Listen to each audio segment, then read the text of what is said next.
और अगली खबर भी देहरादून से जुड़ी हुई रहेगी, जहां आपको बता दें कि मुख्य सचिव के अधिकारियों को निर्देश जारी किए गए हैं। दम तोड़ते जल स्रोतों का पुनर्जीवित उन्हें करें, तय समय सीमा में ये सभी काम किए जाएं। उत्तराखंड के सूखे जल स्रोत अब पुनर्जीवित होंगे। राज्य में 950 ऐसे जल स्रोत हैं जो कि फिलहाल दम तोड़ते जा रहे हैं, लेकिन अब मुख्य सचिव के अधिकारियों को ये निर्देश जारी किए गए हैं कि सभी जो जल स्रोत हैं जिनमें अब पानी नहीं आ पा रहा है, या फिर जो ऐसे जल स्रोत जो लगभग दम तोड़ते जा रहे हैं, उन्हें पुनर्जीवित किया जाए।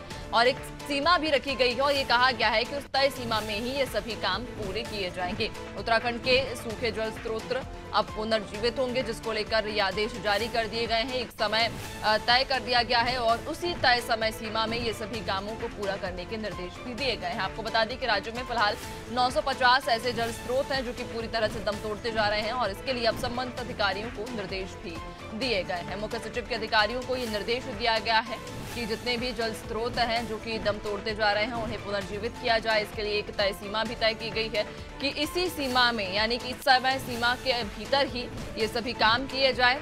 तो वहीं राज्य में 950 ऐसे जल स्रोत हैं जो कि लगभग अब खत्म होने की कगार पर हैं, जिन्हें पुनर्जीवित करने का काम अब फिर से किया जाएगा। संबंधित अधिकारियों को इसके निर्देश दे दिए गए हैं। ज्यादा जानकारी लेंगे, सहयोगी सोनू हमारे साथ लगातार बने हुए हैं। सोनू, मुख्य सचिव के अधिकारियों को ये निर्देश दिया गया चूंकि जो भी जल स्रोत ऐसी स्थिति में है कि उनमें से अब पानी नहीं आ रहा है या फिर वो लगभग दम तोड़ते जा रहे हैं, उन्हें पुनर्जीवित किया जाए। देखिए, जिस तरह से मुख्य सचिव ने अधिकारियों को दिशा निर्देश दिए हैं और एक समय सीमा तय कर दी है, अब अधिकारियों को एक गति से कार्य करना होगा, क्योंकि तय समय सीमा में जो रिपोर्ट है वो शासन को सौंपनी होगी। निश्चित तौर पर ये कहीं ना कहीं जो भूजल का स्तर है उसको बढ़ाने में सहयोग साबित होंगे।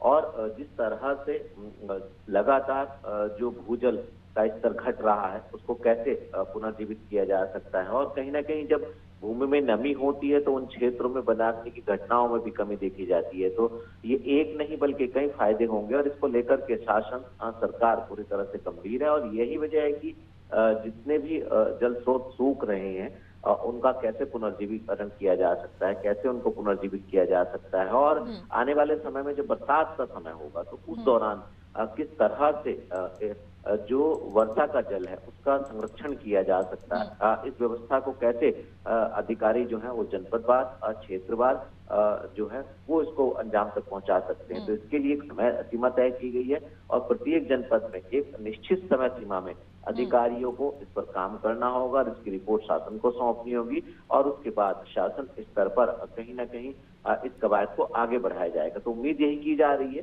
कि जो उत्तराखंड के तमाम ऐसे जो जल स्रोत हैं जो सूखने के कगार पर हैं, सूख रहे हैं, उनका कैसे पुनर्जीवीकरण किया जा सकता है, इसी पर फोकस किया जा रहा है। बिल्कुल, यानी कि सरकार अब पूरी तरह से कोशिश है, प्रयासरत है कि भूजल स्तर को लगातार बढ़ाया जाए और जिस तरह से जो भी जल स्रोत हैं फिलहाल उत्तराखंड में, उन्हें कैसे पुनर्जीवित किया जाए, इसको लेकर प्रयास किए जा रहे हैं। बहुत शुक्रिया आपका, बने रहेगा और भी अपडेट्स लेंगे आपसे।